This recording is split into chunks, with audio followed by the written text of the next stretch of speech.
as all the fringe activities we've got going on here, it's about hearing some views from the speakers, but it's also about getting your views across. So I'm going to ask a few questions, and I've got a few questions up my sleeve, but I'm also going to come to you. So if you look like you're very quiet, I'm just going to pick on you.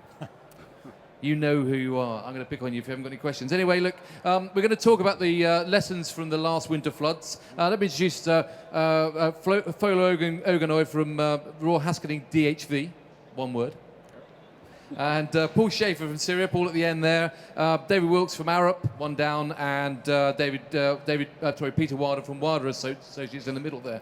So I suppose just kicking off, get some general thoughts. I suppose the UK does face some major issues around managing its water. Certainly, as a journalist working in the infrastructure sector for the last 25 years, it seems that the question is always, what's the flooding story at a certain point in every year, because it does seem to happen with incredible regularity. And I suppose the last major storms in December left thousands, 16,000 properties in England flooded. It does raise a number of critical questions. But I suppose just to kick things off, I mean, Paul, you've been working in this field for a lot longer than most. I mean, should annual flooding in the UK be an accepted part of the weather cycle? I suppose, to what extent has it always been a part of the cycle? We're just not getting used to it, not dealing with it. Yeah, I think generally speaking, I don't think it's something that you can prevent in terms of flooding. So I think it's an element that we have to get used to. I think what tends to happen is the sources of flooding may change. So but the last major flooding was 2007, and that was surface water flooding. The flooding we've had more recently has been around the river flooding. So I think it's something that we have to come to terms with and deal with a little bit better, which brings on different issues around resilience of our cities and our communities. David, what's your view on that? You equally have been talking to me about flooding for a long while. I mean, to what extent should we be accepting it now as part of the cycle of life? I think we should not be surprised when flooding happens. We seem to have come through a very flood-rich period since about 2000. Equally, I think we could be heading for droughts as well. That's just the flip side of climate change. Water is a precious resource. We shouldn't see it as a waste product. We should try and use it to the benefit of mankind as we can do. But as Paul has said, there's different sources of flooding. I tend to think of flooding as coming from 4 different causes. From the sea, from high tides, heavy rainfall as a result of resulting in high river levels, or heavy rainfall meaning that drains can't cope properly, and then also heavy rainfall which eventually finds its way through the ground and pops up through the ground. And if you're wanting to plan for the future, you need to think of the possibilities of too much water at the wrong time coming from any one of those 4 directions. But I suppose, Peter, the reality also is that, yes, I suppose the weather is changing in terms of frequency and intensity of rainfall, but then so is our urban landscape, so is our rural landscape. I mean, is that more to blame than anything in terms of flooding? I think the UK is facing 2 major problems. Just recently, for the first time on the Earth, we hit 2 degrees Celsius increase in temperature. And that's meaning there's a lot more water in the atmosphere. And that water has a lot more potential to be destructive. And the UK, by its very geographic location, sits right at the threshold between the Arctic weather systems and the maritime weather conditions, and we're hitting this impact where moisture-laden climate systems are hitting that dry, cold Arctic and getting massive precipitation. So to come back to your question, I worked on the Hampstead Heath Ponds project, redesigning and redeveloping Hampstead's what everyone thinks is a natural pond system. It's not. And the biggest question we always had is, why are we doing this? This is a natural system. Why are we interfering with it? And I think we often look at natural systems in our cities thinking that they're natural, and they're not. They're actually man-made. They're manufactured public open spaces, with the added impact of grey infrastructure around them. And we need to start using that infrastructure, using those green spaces as effectively big sinks for our increased runoff and these increasingly violent and unpredictable storm systems. So it's not just looking at the grey assets, the assets in the ground. We've got to look at the open spaces also as an infrastructure asset. Fola, you've been designing, I suppose, infrastructure to accommodate and to cope and to manage water flow. To what extent do you think it's because of infrastructure failings that we're seeing, I suppose, events such as we saw over the last winter? Is that an issue that we ought to be cognizant? We hear a lot about the amount of money that we should put into managing that infrastructure, but is that about infrastructure failings? I think infrastructure failings is just one small part of the bigger picture. In fact, the challenge is, when you've been in this industry for a while, typically they say, you build something, you can forget about it for about 25 years, and when you've been there that long, you start seeing things you've built go through that cycle. I think the reason, a lot of developments happen around water. Water is one of the main things we need. We just need to be able to deal better with its extremes. Infrastructure systems, whether they are the ones taking us from A to B or they're the ones we use to manage the water, I think we need them, but we need to get better at how we design them so that they're working more with natural processes and we're actually using nature to our advantage. I'll give you an example. There's a project, a coastal defense project, which just finished a few years ago in Little Haven, where you've got a wall which was working against the natural coastal currents. And we were meant to go and hold that wall up because it keeps falling down and all the beaches disappeared. And the way we actually went about that is to understand what the coast is trying to do, actually work with the coastal system by realigning the wall in such a way that it actually works better.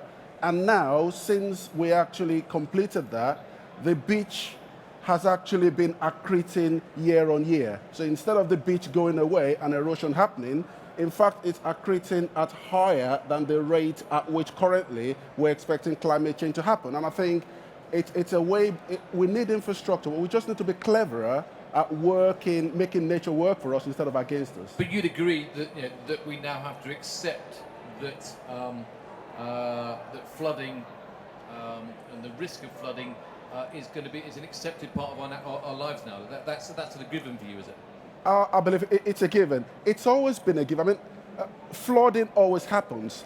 When it becomes a problem is when flooding interacts with people and our infrastructure and our way of life, and that's where we put ourselves in its way. I think we need to acknowledge that it's happening. It's going to increase in the potential, but we just need to be better at being better resilient to it and actually planning our built infrastructure in such a way that we create water resilient communities instead of, every time it floods, it's actually causing so much damage.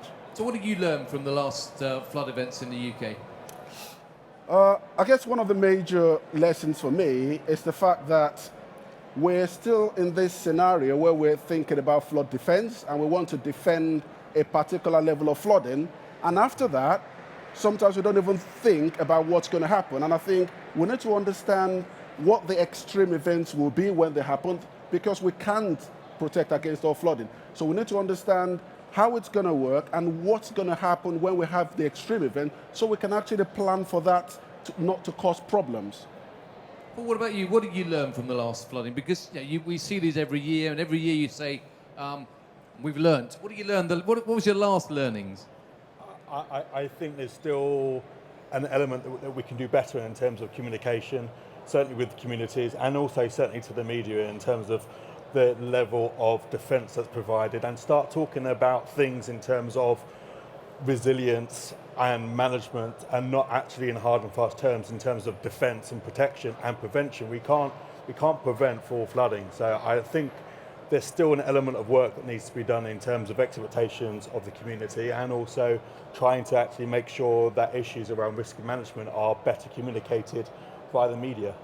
So you'd agree that the amount of information or the quality of information which is being given to the public needs to be improved?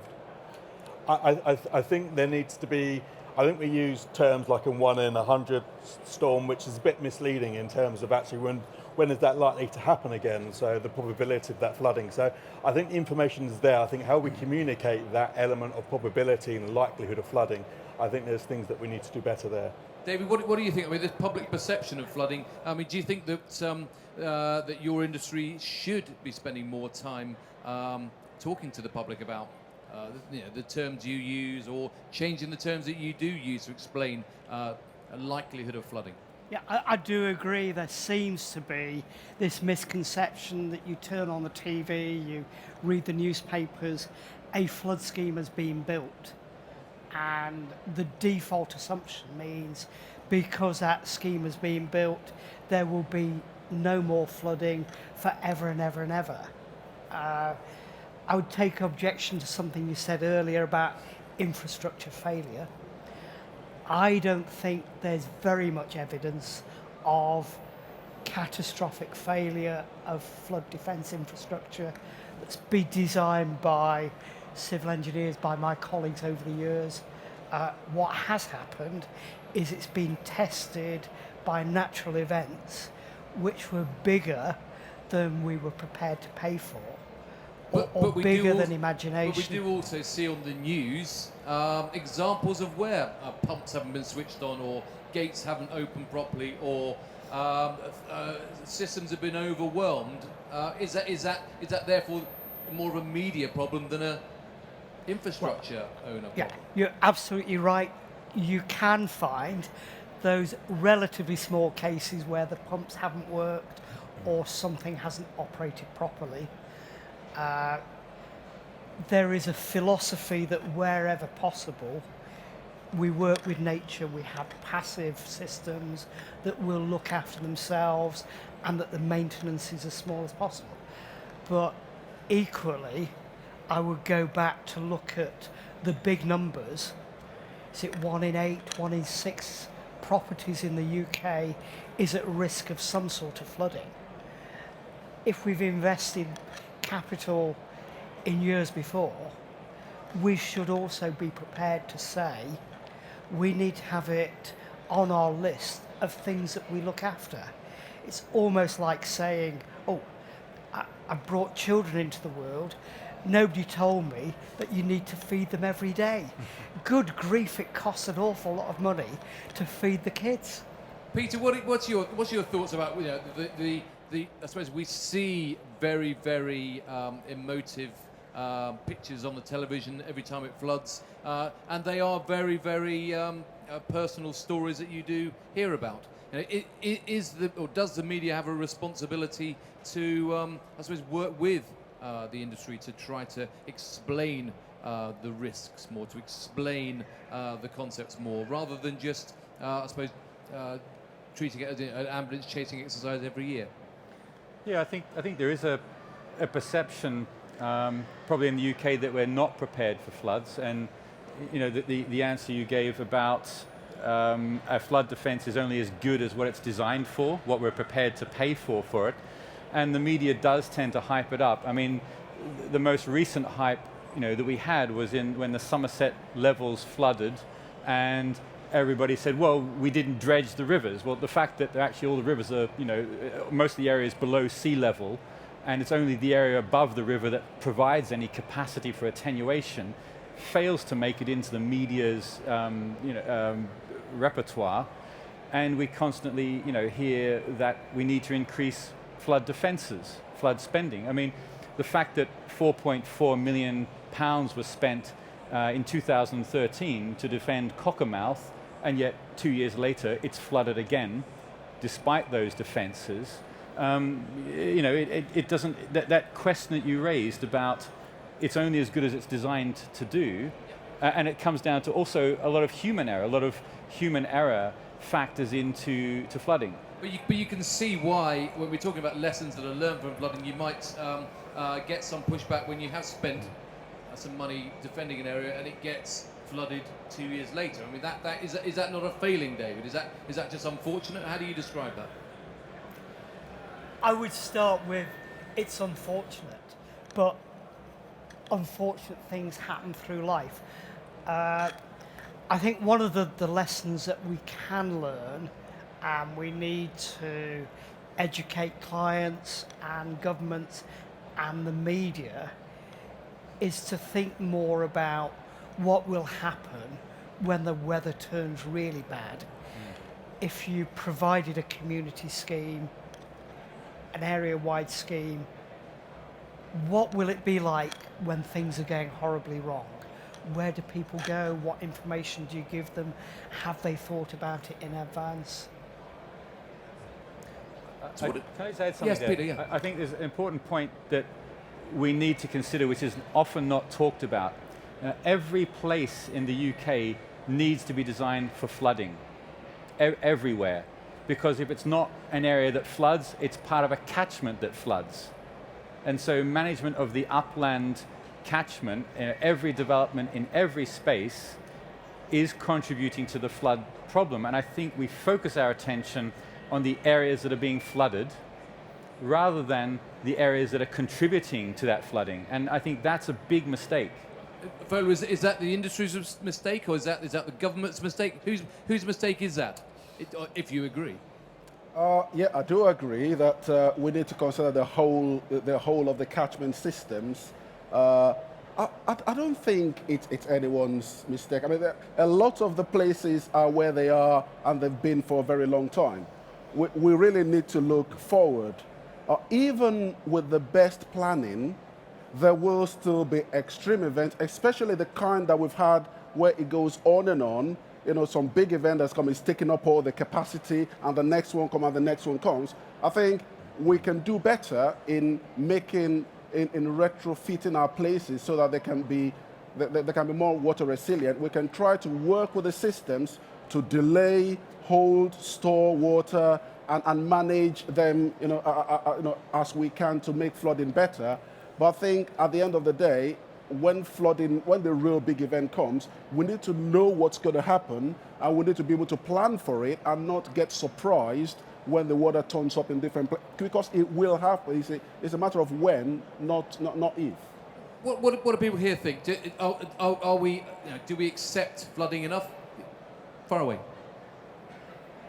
I think maybe, I think implied in some of what the speakers have been saying is that there's a lot of research that needs to be done. I'd just like clarification on who needs to do that research, and whether the government has a role to play, whether they should be setting up a new organisation. What research do you need to do, Paul? What are you doing? I think there is an awful lot of research out there. I think it needs to be looked at. I think it needs to be used. I think so. There is a resilience review going on at the moment, or will be happening, and Oliver Letwin's going to be looking at that in terms of looking at infrastructure and communities. I think there's guidance about designing flood risk management infrastructure and designing resilient places and spaces. I think the challenge is the policy framework around that makes it happen. It's quite complex. There's issues around funding to make it happen. So I think the research is out there to make it happen. I suppose if I was going to say where does that research need to go, I think it's about how you actually engage communities in that discussion around water resilience as a whole, not just flood risk. Because David, we've been researching this, since the start of time, haven't we? I mean, what don't we know? What by now don't we know? If we kick the can down the road and say we need to do more and more research, I think absolute starting point is water will always find the lowest possible level. Water always flows downhill. So if you've got your most vulnerable assets, things that are sensitive to too much water, don't put them at a low level, put them at a higher level. On the floods this Christmas, I happen to know of a fairly secret location that is about a third of the UK's cloud servers. A very competitive business, private sector, and I happen to know that about a third of the UK's computer capacity is on cheap land that came within millimetres of flooding at Christmas time. Had it rained for another 10 minutes, it would have been bang, and that could have cost the UK a huge amount in terms of reputation. It just feels dumb that somebody, for saving a few pounds, has put such a valuable piece of infrastructure at a very low level. I'd like to go back to the point you made about management of the upland catchment areas. One of the things that was noticeable by the recent floods was the number of voices we heard, the number of voices in the decision-making process, local drainage boards, local landowners, environment agency, central government. That sort of fragmentation of decision-making is normally a recipe for inaction. Yep. How are we going to get around that? I think you've absolutely hit the nail on the head. And I was speaking at an event 2 weeks ago, and I was asked if there was one thing that you could have in the UK to address flooding, what would it be? And my response was a unified industry that is actually all working together on the problem rather than dealing with their particular sector of the problem. And I think we have a very siloed approach.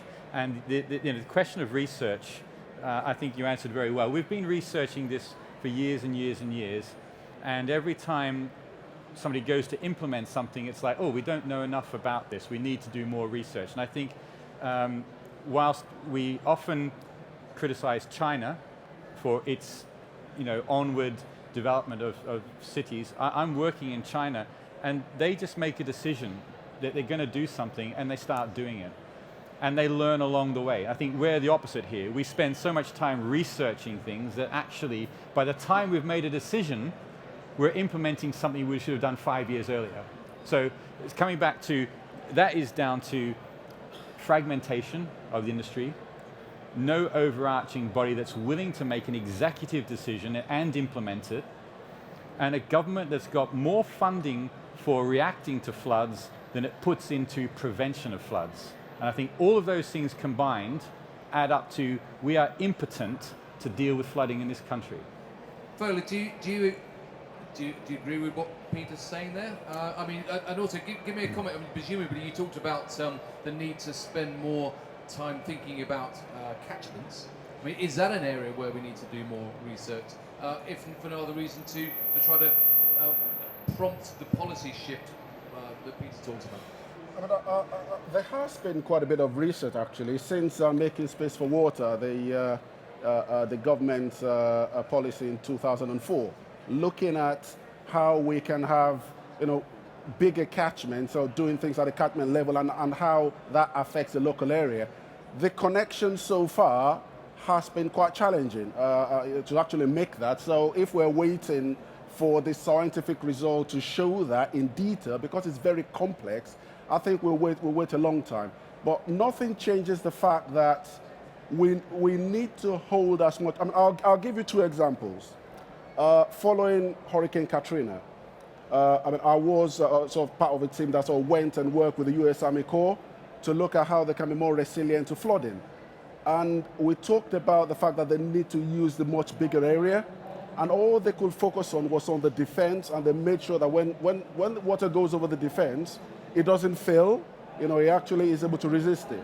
7 years later, Hurricane Sandy, we went and supported the US there, completely different atmosphere where they actually recognized that they can't just push the water away, they need to work with the systems, and we developed a strategy for them which is about delay, store, discharge, and defend, where you use the whole system, which is what they're taking on. So I think leadership is a key part of that, and the other part is everyone coming together and committing to a program of delivery. In the UK, we change governments every 4 years. It's only so people are quite willing to do quick wins, flood management is not a quick win solution.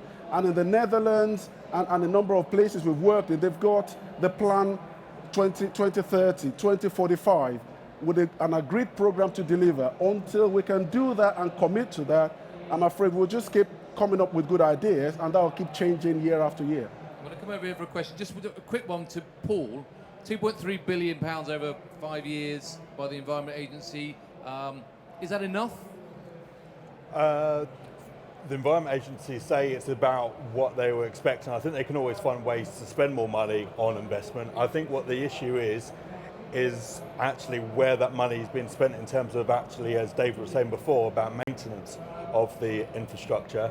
And also, it's not necessarily down to the Environment Agency to deal with flood risk. It's also down to the local authorities, and in some instances, when the community are putting together to resilience. David, is it enough?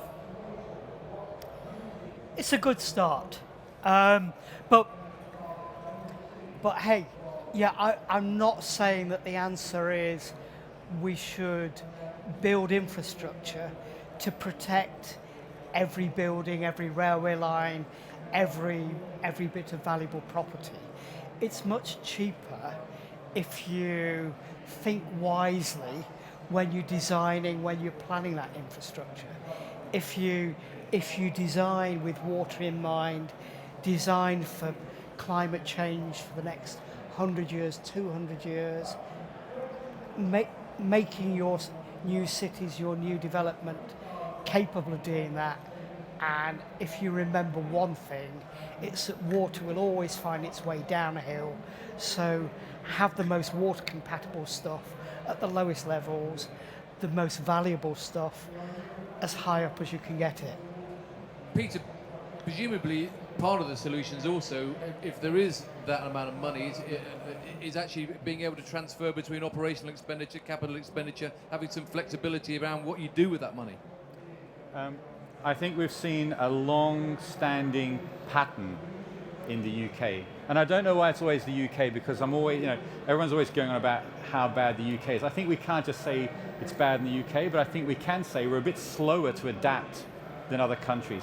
And I think when you live in a country that invented the interceptory sewer system, we've become better at valuing assets than we have actually at proactive planning. It's much easier for an engineer to put a cost on an asset, to stick it in the ground and to know what it's designed to do, and you can go back and replace that asset. And quantity surveyors can value an asset.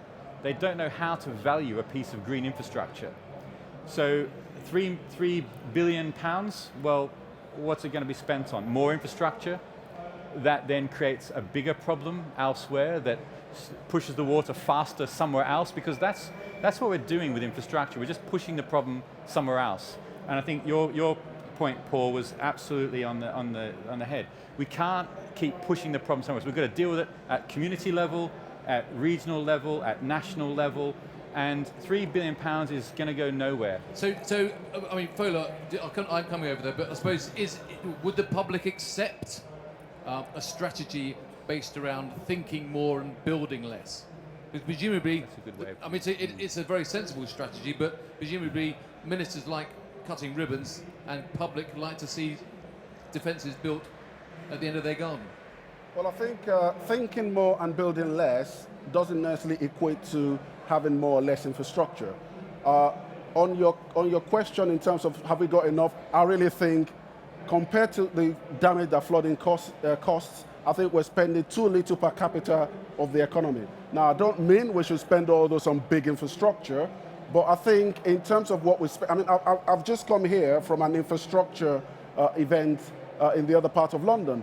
Every single infrastructure owner sees flood risk as the biggest risk they have to their resilience. So who pays for that, I don't know, but we're spending too little on flood risk management, not necessarily infrastructure, but the whole concept of reducing our flood risk and managing and adapting to climate change and flood risk. I think we're spending too little on it. I'll come back to that in a moment. I've got a question over here. Far away.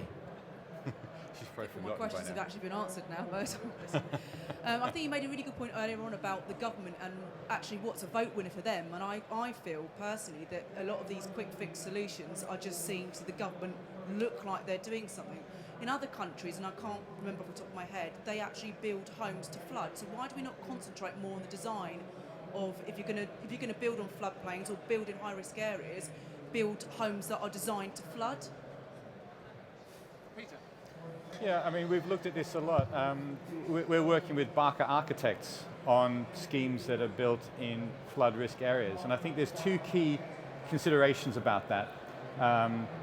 It's a good question, but one thing is, that's great for all new homeowners, but what about existing homeowners who are in flood areas? Do we just abandon them and say, actually, you know what, we don't have enough money to defend you, you're on your own, we're looking at all the new build. So we can't do that, but I think that we have to also ensure that any new developments that are built within floodplains, A, should we be building in floodplains anyway, and B, do we ensure that that building doesn't push the problem onto somewhere else? Because a lot of designs are built to make sure that that building doesn't flood and that area doesn't flood, but they build a barrier, a defense, and that just pushes the flood to someone else's property. So we've got to be careful that these new buildings aren't exacerbating a problem somewhere else. So I think it's a big issue about infrastructure. I think that your question, David, your answer earlier, which is we need to be focusing on the assets in this country, and it's not just the house that floods. It's the substation that floods. It's the pumping station that floods. So you've got a house that's fine, great. It's like Bill Dunster's house over there. It's up on stilts. It's fine, but it's got no power. It's got no sewage. It's got no water supply. So we can't just focus on the house. We have to focus on the whole community-wide issue of flooding and making sure we're dealing with the water where it falls, and not saying, I'm all right, Jack, but you've now got a problem, but it's your problem. But, I mean, David, this issue of resilience, it's a critical one, isn't it? Resilience of our infrastructure, because if flooding's not going away, we need to be able to live with it. Are we resistant to this concept of living with flooding? I'm sure we're not there yet. With all the flooding that has happened in the last 15, 20 years or so, it's climbing up people's consciousness. There are many places where people have flooded year after year after year, and they've learnt to deal with it. They've put in stainless steel kitchens, they've got ceramic tile floors, they've plastered their walls to swimming pool standards. There's quite a famous pub in the city of York that is always on the news, and visitors to York go and visit that pub. When the river comes up, you close the downstairs area. 24 hours later, it's been disinfected, it's back in use again. All the electricity comes down from the ceiling, there's no nasty plumbing, there's no public health issues. They just live with it and get on with it. Which comes back to the point that I was going to raise with Fola, because the reason that they do that, presumably, is because they're a business and they realise that it's a critical risk for their business, so therefore they need to do something about it. They don't wait for the government to do something, they take an action. Is this a problem in this country, Fola? We wait for somebody else to do something for us rather than acting? Well, if someone was going to do something for me, I'll wait and rather than act.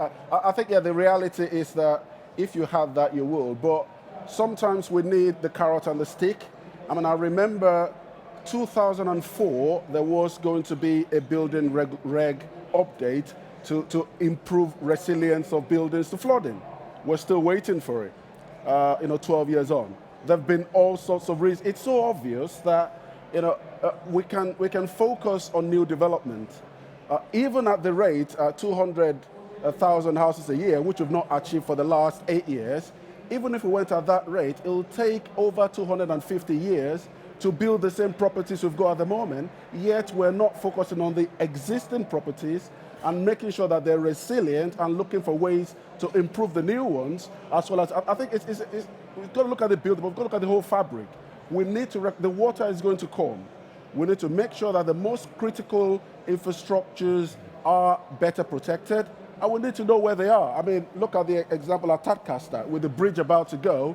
We think about substations, but the fact that just if that bridge had gone, electricity cable, communication cables that will have had a major impact were there. And I think just we're a lot better since 2007 at understanding our risk to infrastructure. But I think, as David says, there's still a few more steps to go, but we need to keep going. Question, Paul. Moving on, I suppose, around what should government do about it? What about the funding? Do you think the UK or England, do we need a special flood agency?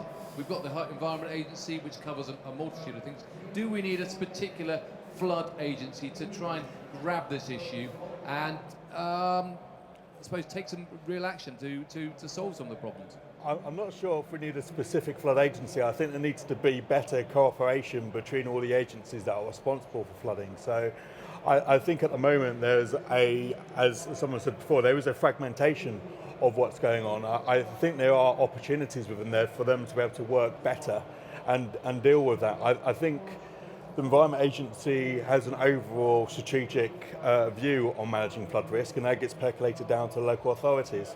And I think within that, there is an awful lot of organisations that need to actually coordinate things, but I don't think that will necessarily be solved or fundable by a single flooding organisation. I mean, David, what do you think? I mean, given that there are so many organisations who are deeply involved, but not necessarily responsible for coordinating, why wouldn't a flood agency help? I think the first thing I would say is the concept of a flood agency would imply automatic protection against flooding for all time from all different sources. And it's almost like taking personal responsibility for your health. You have a doctor. Just because you have a doctor doesn't say you're guaranteed to live till 90 or 100 years of age. You've got a personal responsibility to make sure you don't drink too much, you maybe eat the right sort of food, you exercise sufficiently. If we have to live as a nation, and indeed all countries across the world, we have to get better at learning to live with what nature throws at us. But at least you know that your doctor is just focused on your health. Your doctor's not worried about the maintenance of your car. Yeah, well, as far as that would go, then a flood agency, the Environment Agency is sort of doing that. The 2010 Water Act attempted to move some of the balance of power to lead local flood authorities so that there was more local accountability, more local knowledge. But the Environment Agency has a conflict of interest, doesn't it? Because of the different responsibilities it has. They don't necessarily all lead it towards flood prevention or flood mitigation. It has a challenge of finding a balance between just doing engineering and operations and considering the wider environment. And we could debate for hours and hours just how good they are at balancing all those different tensions. So perhaps no agency, but do we need a strategy? Is it a better strategy?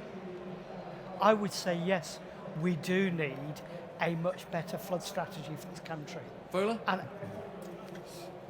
Interestingly, I'll definitely say no to a flooding agency. I used to work with the National Rivers Authority in the past before it became the Environment Agency.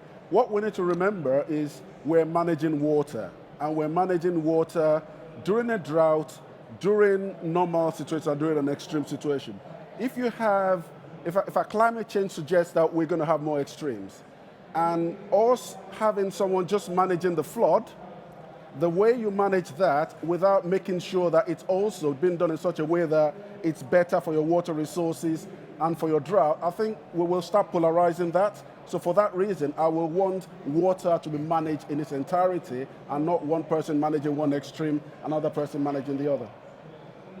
Any more questions? Yes, here we go.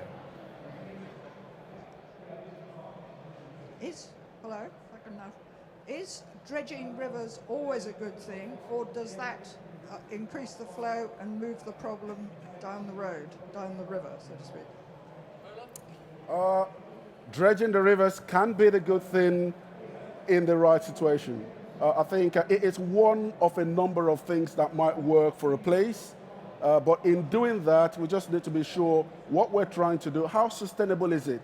If you've got a lot of silt in a hole and you take it out, the hole will just fill up again. But there are places where it could work, and sometimes when you dredge, it might have some impact downstream, so you need to be aware of that and make sure you do something about that. So it can work sometimes, but more often than not, it's not the perfect solution people think it is. Any other thoughts and comments about that, Paul? No, I think Fola's covered that aspect pretty well, actually. Okay, I'd like to add something to that. I think that one of the things that's completely wrong with our language is when we say we're managing water. You know, this whole concept, we are managing water. And if you look at other countries that are forward thinking, they don't say we're managing water, they say we're living with water, we're working with water, we're working with nature. And this whole thing about, do we dredge rivers? Do we stop riverbanks overtopping? Well, if you look at traditional river systems, they do silt up, they do have trees that fall into them, and those trees help slow down the flow of water. We have floodplains, we have flood meadows that we build on, that we then put walls on because they might flood. And this whole thing of managing water, it's almost like corralling cows into a yard. And I think we've got to get away from this whole we're managing water. We've got to be working with water and living with water. So Peter, give us some radical solutions to work and live with water more, because it's all about slowing its progress. I mean, David says it always flows downhill, but managing flooding is about slowing the progress of it coming out of the sky and ending up in the sea. What are the radical solutions we should be investing in? Well, I mean, I teach at University of Greenwich, and I teach on environmental engineering, and I work on SUD schemes with students. And the thing that most students, obviously they're coming in green to the issues, and they always think that the flood issue is like somewhere out there. It's somewhere in a big space outside London is where the floods are dealt with. And the thing I teach my students is the flood management starts at the point where the rain hits the ground or the building roof. Your flood strategy starts on the roof of your building. That's where your flood strategy, it's not in the pipes, it's not in the big reservoirs, it's right on the building, on the streets, on the parks, where it falls. And I think we're too used to this situation where we say, let's get a great big pipe and let's take it somewhere else, and then it's someone else's problem to deal with. We've got to start taking action and responsibility everywhere where water falls, and that's not radical, that's just common sense. But the amount of times we think of flood management as it's an over there issue, it's not. It's a right here and right now issue. David, radical solutions, or is all yours just common sense as well? I think I agree with Peter. To me, it's common sense. Build things a bit higher, slow the flow, catch the rain on the roof of the buildings, make sure all your paving is as porous as possible so you don't encourage water to shoot off into the drains, so it goes into the ground. Protect your water meadows, make best use of those. But if we are a crowded island with 60 million people plus, then there has to be some degree of managing water, but far better that you start planning for water, and living with water at the design stage. But I mean, Paul, looking over there, I mean, that as a house is quite a radical solution. Yeah. I mean, you must have some radical solutions up your sleeve that we should be progressing. I think it's more of a strategic rethink about how we deal and how we live with water. I think in the past we viewed water as a problem. I think we've got to start thinking of it as being as an opportunity and a resource. So whereas before we were talking about flooding, there's also potential that there could be issues around drought. So if we start thinking about how we can make the best use of water where it falls in the environment and where it falls within our built environment as well, I think there's opportunities there to actually help with general water resilience in totality. Any more questions? Yes. I'll come over here and then I'll go over there. Be wrong, but what I was reading, I think that the law restricting front garden paving is useless because it seemed to be a very large area that, oh right, a very large area that if it was a normal size, you weren't restricted in how you did it. So therefore rain wouldn't flow. I've seen complete concreting of front gardens with paving put on top. It's fundamental with millions of houses doing this every week. Fola, what is the real impact of and the real rules around in urban settings, in whatever settings of hardscaping? The real impact is huge, particularly in urban dense areas. It's huge. I mean, again, looking at some research that's happened just over about a period of 30, 50 years, how much we've actually paved our areas, it's quite huge. Now, you say the laws are not working. Actually, while research has happened that suggests that, and a number of legislative bits have happened, there's still the automatic right to connect, and there still isn't something exactly stopping you from doing that at the moment. So I think there's that final step that's still not happened. So it's not happening because the law is not working. We've all agreed we need to do it, but we've actually not strictly put it into place yet. So there's nothing that still stops people from doing that within reason. Actually, there is. Peter? In the London plan actually has now made it, you cannot pave over a driveway without planning permission. Now, it used to be that you could do anything within the curtilage of your house as long as there was no more than 50% development on your land, and development was considered anything above 2.5 meters. Now, you cannot pave over your driveway as a result of the London plan, which was implemented as a result of the pit review. That's national as well. Yeah. That is national. Yeah. So actually, there has been action. That came as a direct result of the pit review into the 2007 floods, and that has been implemented. So thank God. Any size, doesn't matter how big it is, how small it is. It doesn't say you can't. You have to apply for planning permission, and if you've built it without planning permission, they can make you rip it up and redo it. So that is a result, and the cumulative effect of that is huge. So I just wanted to... Yeah. Another question here. I thought I was still stalling. Peter referred to the use of language by policymakers managing water as opposed to living with it. And that implies a sort of arrogance among some policymakers that we can dominate nature. And I think that's something that's particularly true of people who live in London, because, or particularly policymakers who live in London, because there's actually very little evidence of nature in London. It's flat, there's no hills, there's no rivers, there's no mountains backdrop, there's no extreme weather, and people maybe get this impression that they've... Well, there isn't. Compared to most other places in the world, it's not extreme here. I think maybe, would you agree that there's a huge arrogance among London policymakers and maybe businesses as well, who feel that they have dominated nature, and that's maybe why the UK has been quite slow in tackling climate change, and Europe and the continent has left us behind a little bit. Who wants to take that? David, go on. Should I have a go? I would say I'm more glass half full than half empty. I think there's some wonderful examples of nature right in the heart of London. The living walls that we have, the pocket parks, the living roofs, plans to reverse the grey drainage channels that were built in the 1950s and 1960s, schemes like the Quaggy in South London, things like some of the Thames walls where they're putting terraces in, creating microhabitats. But the reality is, though, that London, a city like London, is growing. We are becoming more urbanised. We have to find another 50,000 homes a year in London. They're not going to happen without creating more hardscaping, without changing the catchment in terms of water management. Again, we're back to the quality of design and planning and how you do it, but not only in terms of flooding, but there are major health benefits if you plan your new building with nature close at hand for people to exercise, see greenery. Fola, no new housing in London without green roofs. Is that a policy?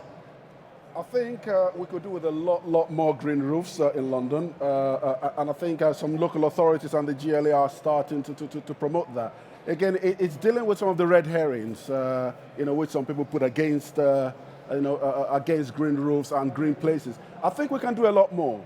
I've just looked, for example, at Kensington and Chelsea. The whole area, the potential to retrofit green infrastructure there, and the potential was huge. So there is a lot we can do with the existing development, and there's a lot more we can do with the new development, such that the overall impact is actually less and not more.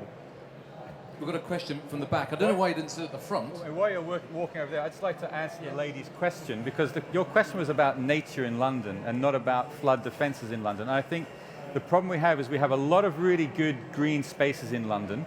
It's one of the greenest cities in Europe. The problem is that those green spaces are sterile and they contribute nothing to the flood management.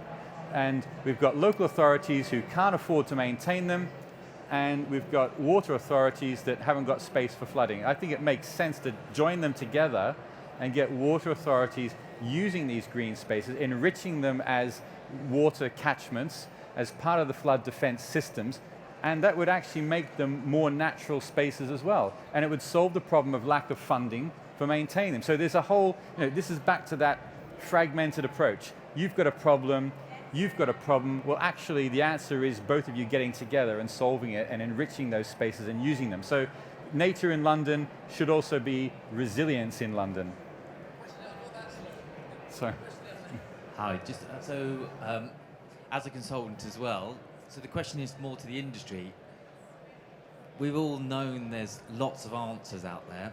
In fact, there's lots of understanding, many years of understanding of how these work, and yet we see the Prime Minister on television or Boris criticising the experts for their lack of understanding on there. So from an industry perspective, how do we get over our knowledge to get it into policy? Because we, as you said, there is lots of answers out there, lots of solutions, lots of ways forward, lots of answers, but we as an industry don't seem to be able to convince the politicians, or vice versa, that we have the answer if they listen to us.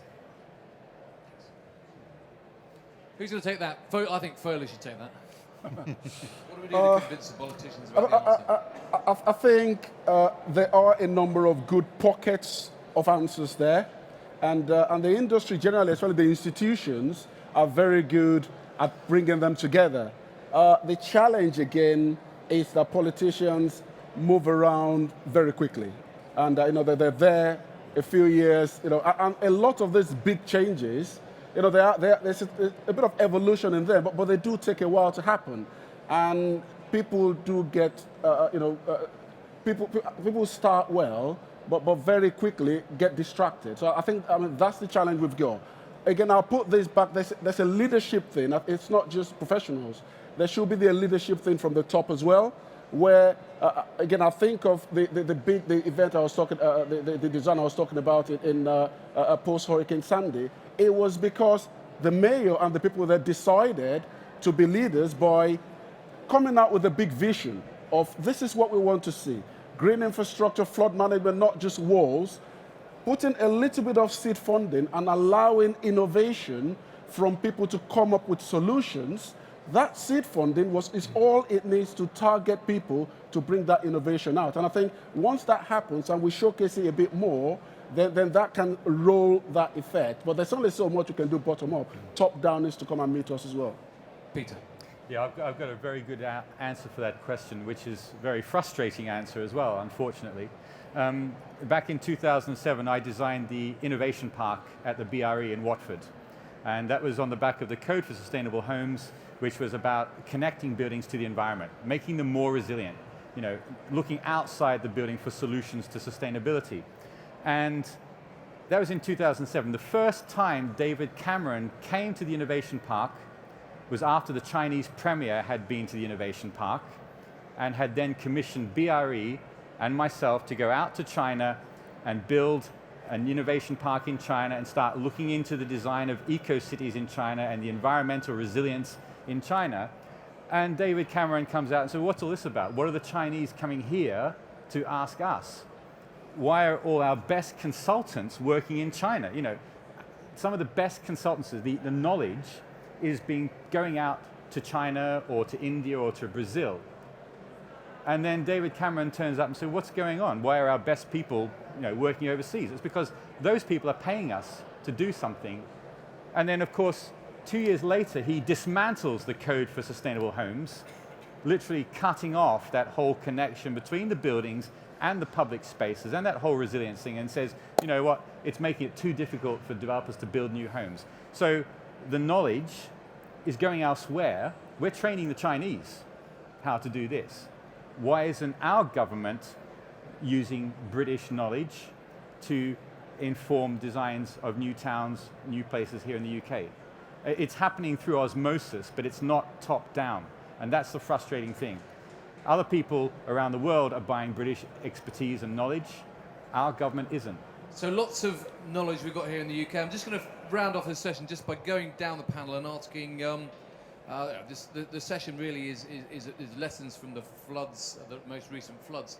But I suppose just ask the panelists, starting with you, Paul, what advice, give a single bit of advice, practical advice perhaps, what advice would you give local residents or even local businesses,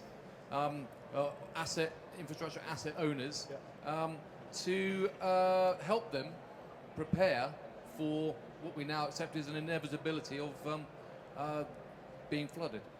Probably to find out their flood risk by going on to the EA website, having a look where they are within the mapping system, and if they are in an area of flooding, even if not, sign up to the flood warning system that's there.